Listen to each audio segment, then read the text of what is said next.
Hi.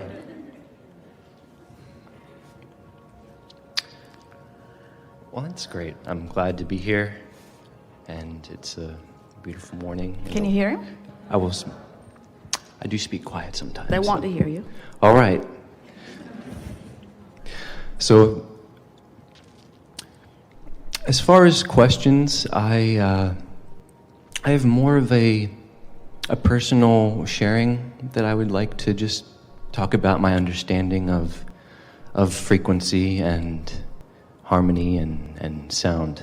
I'm very, very connected with... One of the reasons that we are not just willing but eager to have this conversation with you is because there are all kinds of evidences of everything that we just said to you in your environment. Nothing is to the contrary of what we just said. So when you have personal experiences that have shown you the way vibrations and things work, then it can give you the basis of understanding the bigger picture as well. Yes. Yes. Yes. So, well, I've been a musician all my life, and now with the aspect of waves, I've been into electronic sound design and synthesizers and... Now, don't you love how music is evolving? Yes. Oh, very much so. Very much so. And so by creating sound, I know, like on a synthesizer, you pick different waves, sine wave, sawtooth. And I've also gone into sound healing, and that kind of opened up a whole new aspect of sound to me. Just as a little aside here, we're going to interrupt you just briefly. There's vibration in everything. You are vibrational interpreters. That's who you are. In most cases, you don't know you are, you just are. What you see with your eyes is an interpretation of vibration. What you hear with your ears is an interpretation of vibration. Even your fingertips are interpreting vibration. Everything about what you call your reality is a vibrational interpretation. But there is no sense that you have of your seeing, hearing, smelling, tasting, touching that gives you more easy to understand ability than the subject of sound. It's really a good place to focus because you know about sound in your own experience. Esther watches the dogs who hear things she can't hear. So is it really happening? Is it really happening? Well, of course it's really happening. Look at that guy reacting to it. Well, it's just a crazy dog because what it's reacting to, I cannot hear. Its receiver, its ability to receive the vibration is different from Esther's. So Esther cannot deny its reality, even though she is not sharing it. And that's really the point that we're wanting to insert here into this discussion, is that there are all kinds of wonderful realities that you're denying yourself with beliefs that are not broad enough to allow them. Yes. Mm. Yeah. And with sound healing, that really integrated some of my personal inner reflections with my connection to sound. And we see the basic benefit of sound, and the reason that it has healing qualities is because if you're willing to focus upon something that is a sound, not a conversation, a sound, not an opinion, a sound, not a problem, a sound, not something that you're wanting to be otherwise, then it has the same capability that meditation does, where you're focused without resistance. And anytime you focus without resistance, your natural vibration raises to a frequency that allows your physical body to be more cooperative with itself. That's why you find healing characteristics in it. It just distracts you from.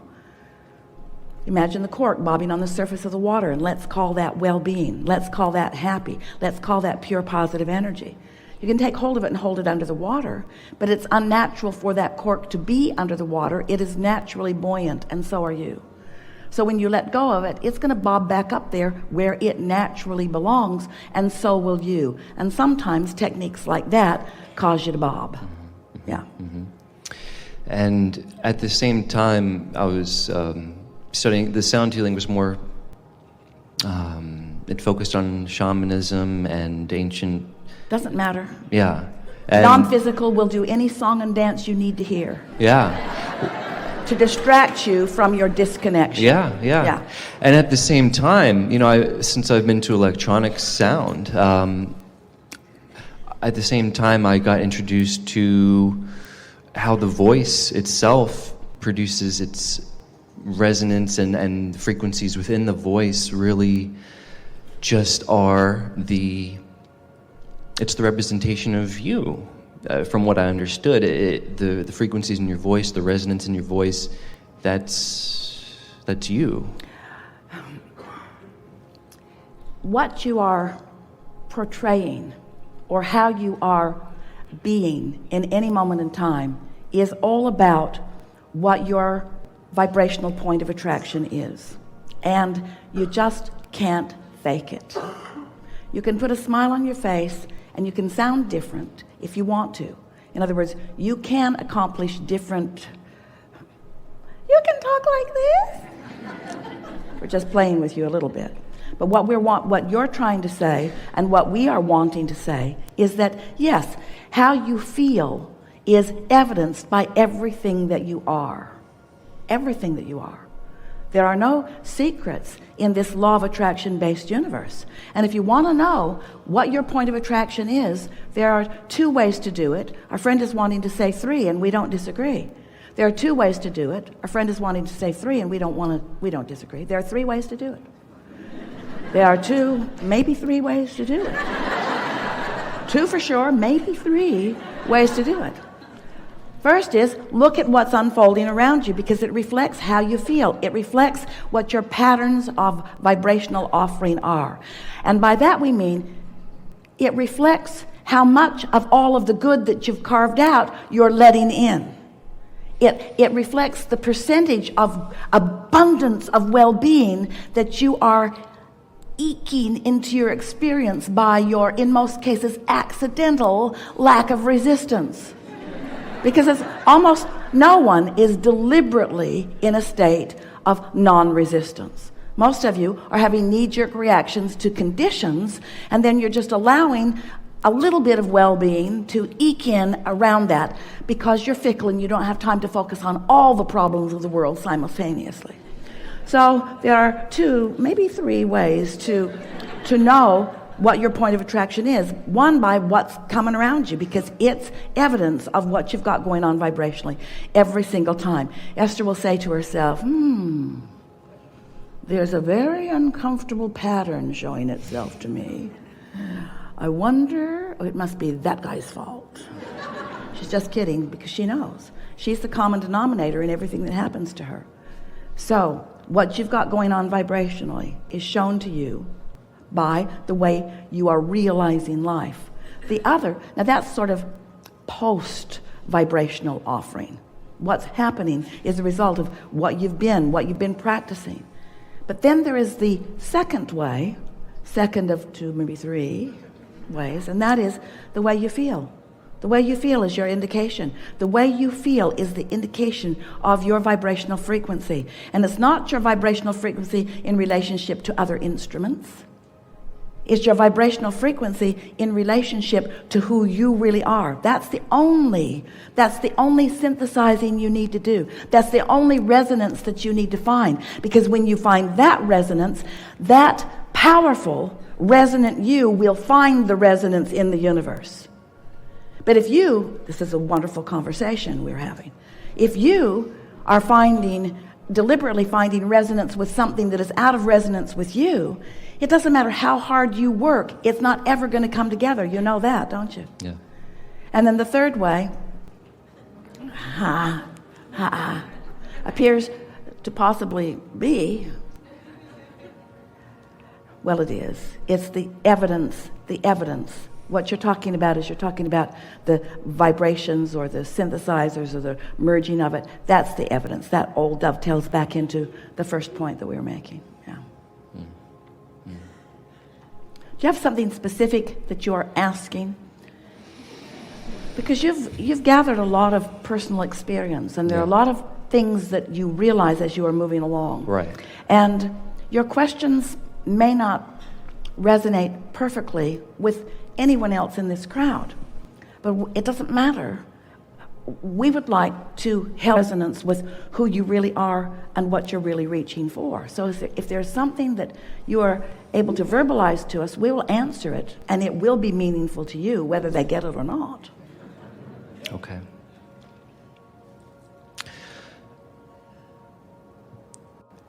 I know there's going to be constant unfoldings of how I'll be working with sound, and part of that is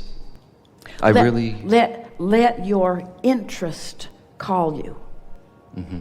Not someone else's idea. Don't try to fit what you are coming to know with anything that anybody else has ever written down or told you. Let your personal interest in discovery call you.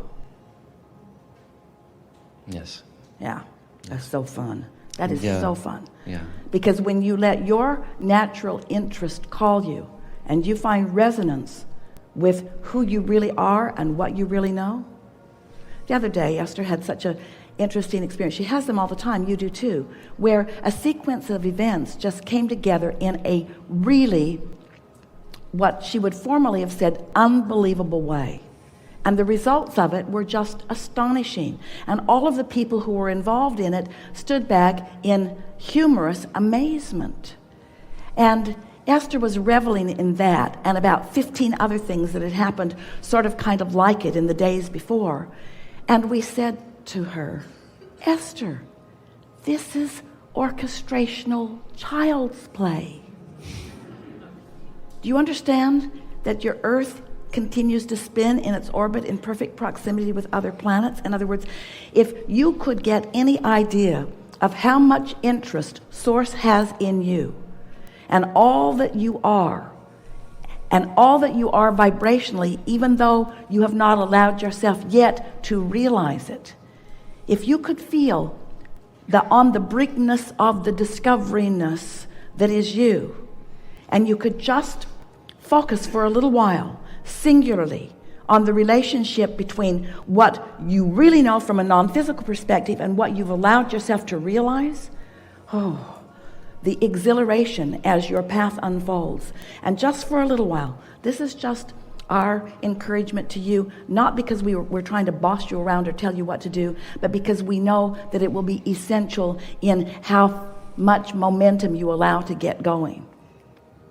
Leave everybody else out of the equation. Don't try to explain it to them. Don't try to produce something to them that they understand. Let it be a self-discovery thing for a little while until the alignment between you and who you really are is so extraordinarily stable that then what you are producing will be recognized by the masses, by the results, not by what they're going to call your theory.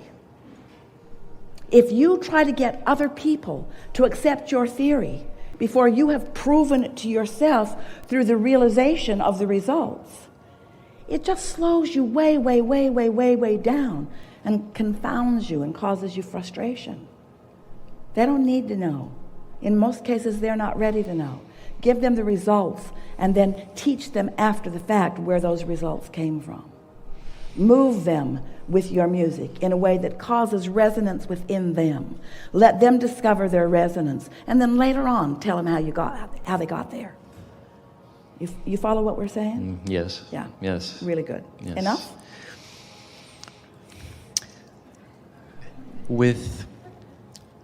We think it's enough. Okay. We think it's enough. I understand. We think that we think we gave you what we want you to hear from us, which is what you've been reaching for with everything that you've been about for quite some time. Yeah. We're excited about what's before you. Yeah. We want you to love the process of it. When you're loving the process of it, the results are exhilarating. If you are trying to get the results and not so much loving the process, you never get there. Right. Good. Okay. Yeah. Thank you. Yeah, really good.